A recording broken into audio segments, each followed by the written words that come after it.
fiery horse with the speed of light, a cloud of dust, and a hearty hi-yo silver. The Lone Ranger.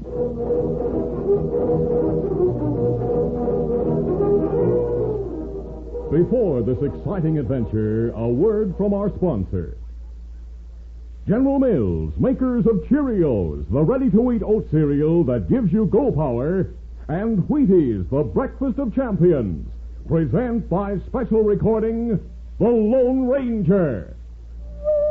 All over the country, in every direction, how you doing is the question. And here's what the happy people have to say.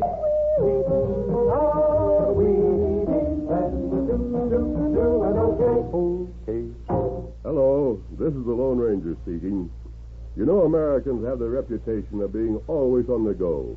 You can see how we got that reputation when you think back on the exploits of men like Daniel Boone, Lewis and Clark, Davy Crockett, and many others. They had to cross the rivers, climb the mountains, break the trails from the Atlantic to the Pacific. Today, Americans are still full of energy. And the important thing to remember is that we are a wheat-eating nation. We eat more energy-giving wheat by far than any other grain. It's one big reason why we are still on the move exploring new frontiers. Keep on eating your Wheaties, and you'll be doing okay.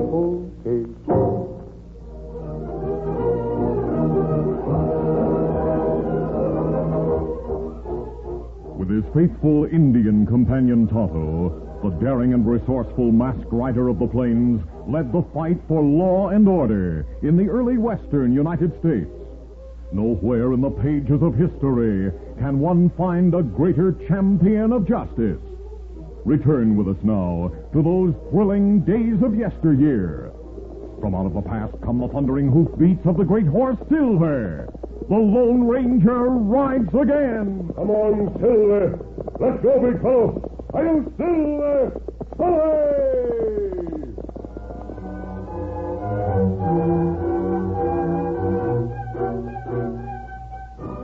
Clarabelle Hornblow, who owned an extensive cattle ranch, was one of the Lone Ranger's most loyal friends. Thunder Martin, who worked for Clarabelle, was equally loyal.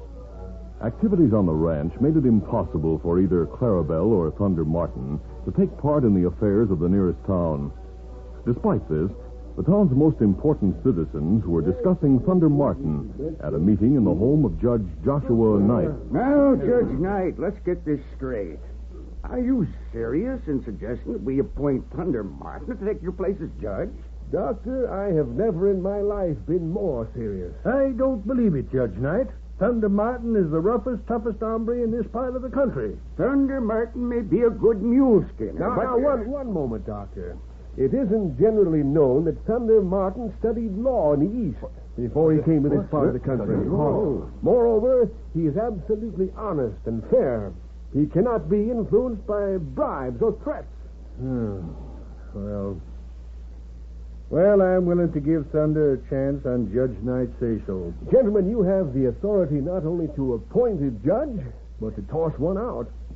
Give Martin a chance. If he lets us down, we can always replace him. Well, that sounds fair enough.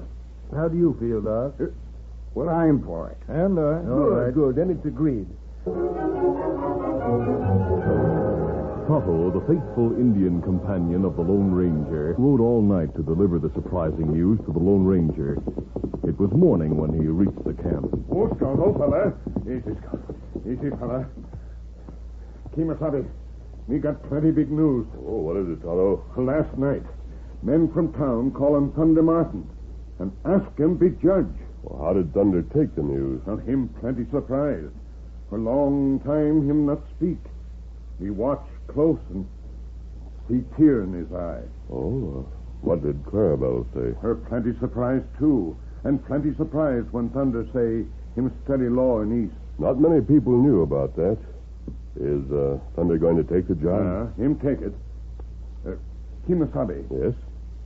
How men in town know Thunder lawyer one time? When I learned that Judge Knight planned to retire, as soon as he could find a satisfactory man to take his place, I wrote a letter. Oh. You write letter to Judge Knight? Yes.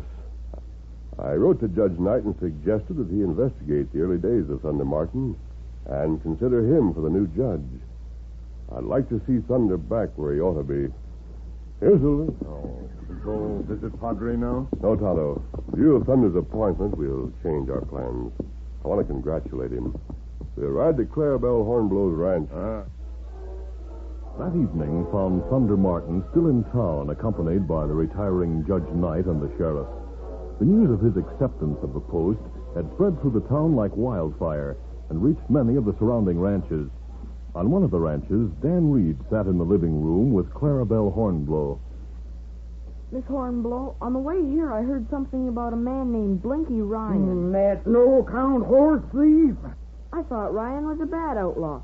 Isn't he supposed to be a mail robber and a murderer? Yep, only that's not why he's in jail. Oh? See, he and a couple of his friends came into town a week ago and started a fight in the cafe. The sheriff caught Blinky, but his pals got away. He's in the calaboose for disturbing the peace. Is that all? Yep. At worst, you'll get about 30 days in jail. What a shame. Well, even that's better than nothing. Ryan has always bragged that no jail would ever get him. That'll hurt his pride to spend some time in the pokey. And Thunder's just the man to send him there. I'd kind of like to be at that trial, Daniel. Hey, let's go. Fine, I'd like to. Thunder knows more law than most people suspected. There's just a chance he'll find some way to put Ryan in jail for a longer stretch. That's why we're here. What? Come on, pass your cover. Who are you? Let me get my gun. I'll show these crawling sneak Stand thieves where you are. like blazes. Stand still. Why, you...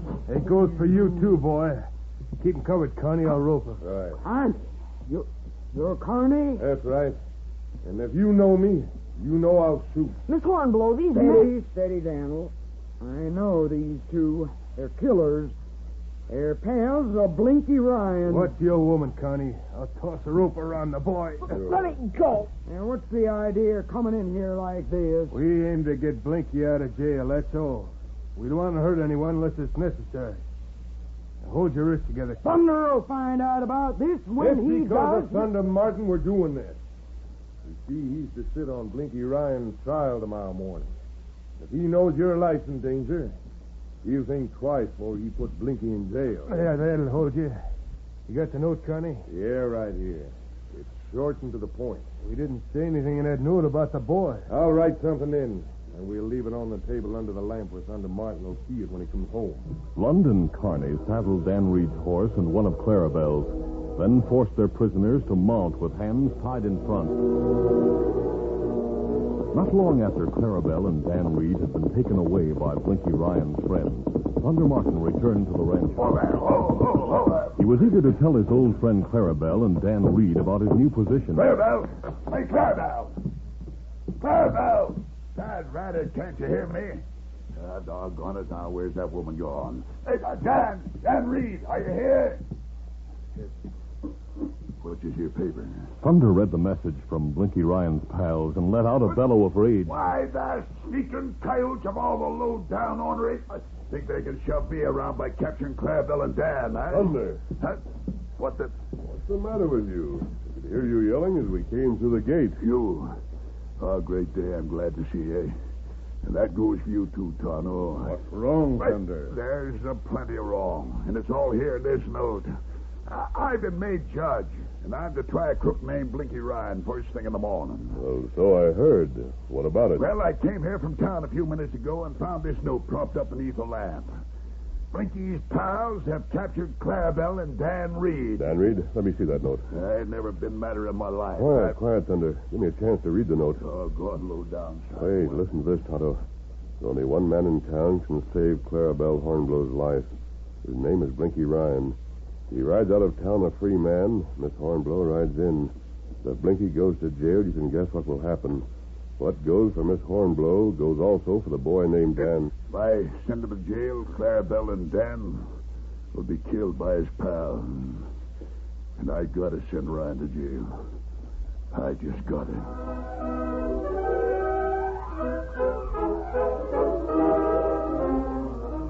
We'll continue our Lone Ranger adventure in just a moment. Sheriff Sam is a boy of 10. He busts right in the robber's den and gets his man because he knows he's got go power from Cheerios. Yes, he's got go power. There he goes. He's feeling his Cheerios. Cheerios. Cheerios. That's Cheerios, the cereal shaped like little letter O's. And those O's stand for oats. The good grain Cheerios is made from. Every delicious spoonful of Cheerios and milk is real muscle-building food. Each spoonful contains vitamins, minerals, and proteins your body needs. Yes, those good things in a Cheerios breakfast do good things for your body. Help you have healthy nerves, good red blood, strong bones and muscles. You can see that Cheerios is made to give you real go power. So make sure you have a Cheerios breakfast every day. Then you'll hear people say, he's feeling his Cheerios.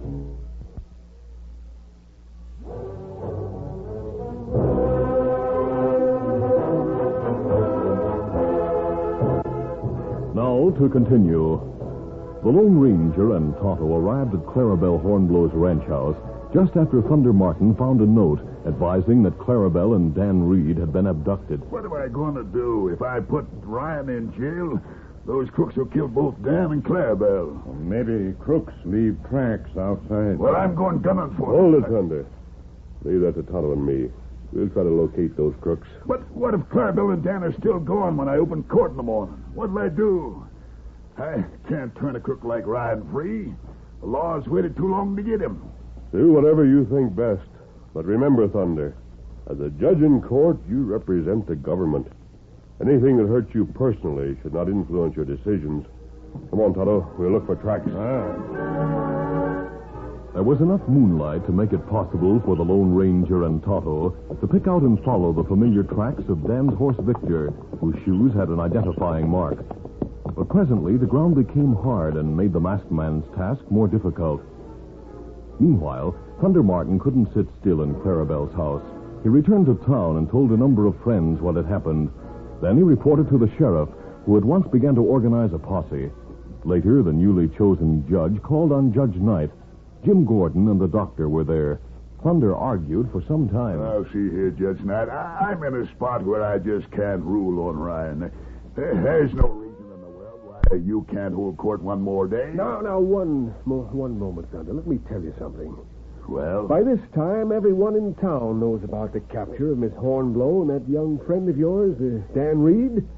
Because of that, the trial of Blinky Ryan is likely to become the most important trial in your career. It's a test for you. But doggone it, Judge Knight, This nation will grow strong and great as long as we have the right laws and impartial enforcement of those laws.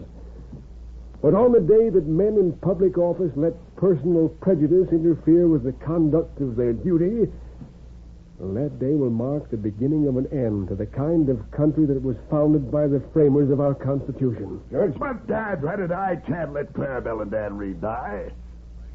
And then go to court. Turn Ryan loose and save their lives. Yeah. Where you going, Thunder? I'm going home. I'm going to read the book of law that Judge Knight let me borrow. Then I'm going to do some thinking.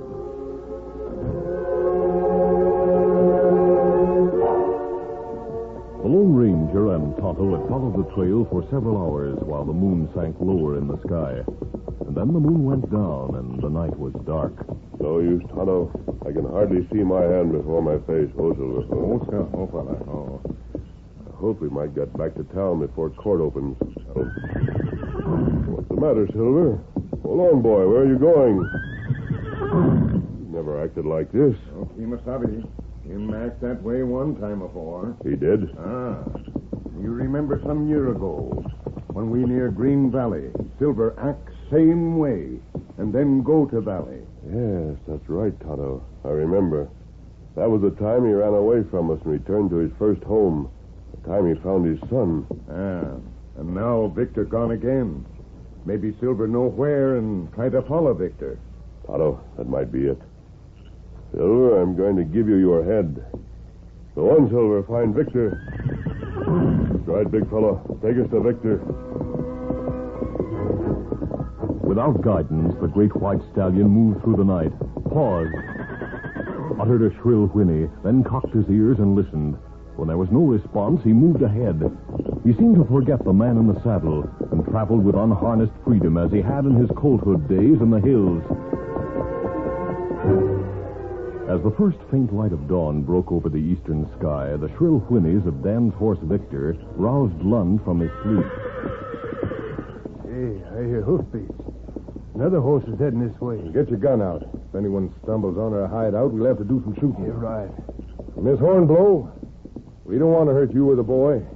But if a rescue party comes this way, we'll shoot you both before we let you testify against us. Precious little chance of a rescue party finding us in this hideout. Hey, Connie, look, there's the horse. Yeah, coming this way.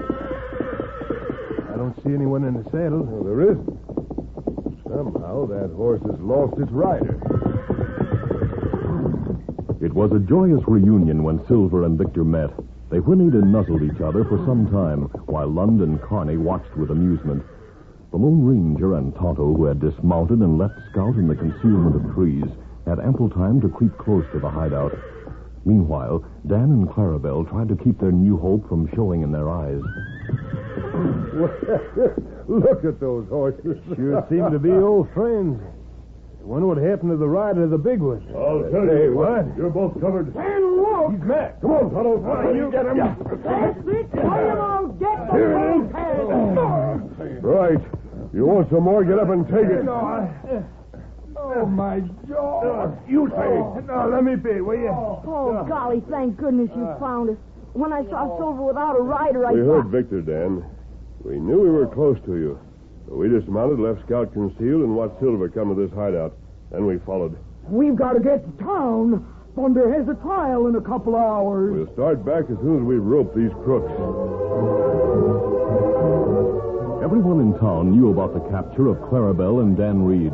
A great crowd assembled in the courthouse to learn how Thunder Martin would handle the case of Blinky Ryan. The evidence against the prisoner was presented and the defense was heard. And then there was a short intermission while the new judge went to a small anteroom. Thunder's in a bad spot. I wonder what he's doing in the office by himself. Chances are he's figuring to find Ryan not guilty and then start running. If he finds Ryan not guilty, he'd better start running.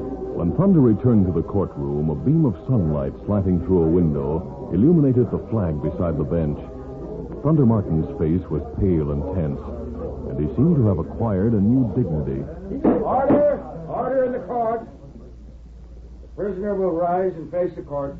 Blinky Ryan stepped in front of Thunder Martin with a confident swagger and a sneer on his face. Thunder glanced at the flag, then eyed Blinky coldly. Ryan, you've heard the evidence against you. I could find you guilty of disturbing the peace with a jail term up to 6 months. 6 months? Why? On top of that, there's a law against packing a gun, which you've been proved guilty of violating. Of all... Why, everyone packs a gun. Just the same, there's a law against it, and that law can be enforced. On top of that, you beat up 3 men before you were arrested. That's assault and battery. For that, a man can get 2 years. There's 3 counts against you, and if the judge rules that the sentences run consecutive, it makes 6 years for the assault and battery. I'm on trial for disturbing the peace. You can't bring up those other Don't charges. read the law to me, Ryan. Oh. What do you figure on doing? So far, we got a total of 8 years and 6 months against you. 8 years and 6 months? Why, you crazy, ugly-looking... That, Ryan, is contempt of court. For that, I'm adding 6 months more. That makes it 9 years even. You mean to say... I say it's the sentence of this court that you go to jail for 9 years. You won't get away with this. Shut up and listen to what else I say. While you're in jail, I aim to get more evidence against you. And your pals as well. And I promise you, Ryan, you won't spend 9 years in jail. I'm making it my business to see that we get proof of some of your real crimes. And by thunderation, before I'm through, you will hang. You'll be sorry for this. You'll be sorry. You just wait till my pals hear of this. I know what'll happen to Clarabelle Hornslow. Hey, that's Clarabelle. We're back, Thunder. Me and Daniel are safe and sound. And we heard you pass the Oh, hold on a minute. Sheriff, take that prisoner out and lock him up. The court's adjourned. Come on, Ryan. No, wait, Sheriff. Wait a second. Clarabelle, Daniel, when did you get back to town? An hour ago. And the crooks who captured us are locked up in the jail. An hour ago? Well, thunderation. Why didn't you let me know? Well, you see, Thunder, the masked man found us. He knew you'd do the right thing, so he said we should wait and let the people around here see that they had a judge who couldn't be bribed or threatened. You hear that, Brian? You hear that? Your pals are locked in the jail. And we got them for abduction. And it won't take long to put all three of you on trial for charges where hanging's the penalty. Judge, listen, Judge. Give me another chance. Sheriff, take him away. Come on, Ryan. You can join your pals. Come on now, come on. Well, congratulations, Thunder. I'm proud of my selection for the new judge. Thanks, Judge Knight. Clarabelle, I want to hear all about your rescue, but first I want Thunder to tell me just one thing. Well, what's that, Judge Knight? You went into the private room for a few minutes before you rendered your decision. I'd like to know why. Well, I'll tell you, Judge Knight. I went in there and I thought of Clarabelle and Dan Reed. Then I thought of what you told me about this flag and what my new job meant. And then I did something I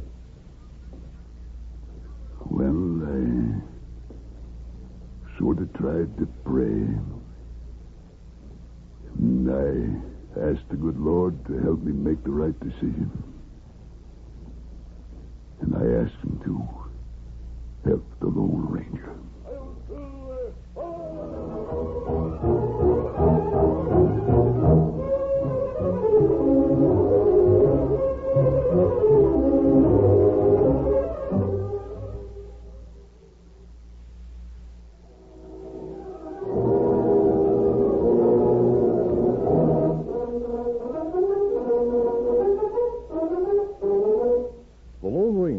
Copyrighted feature of the Lone Ranger Incorporated is produced by Trendle Campbell Muir Incorporated. The part of the Lone Ranger is played by Brace Beamer.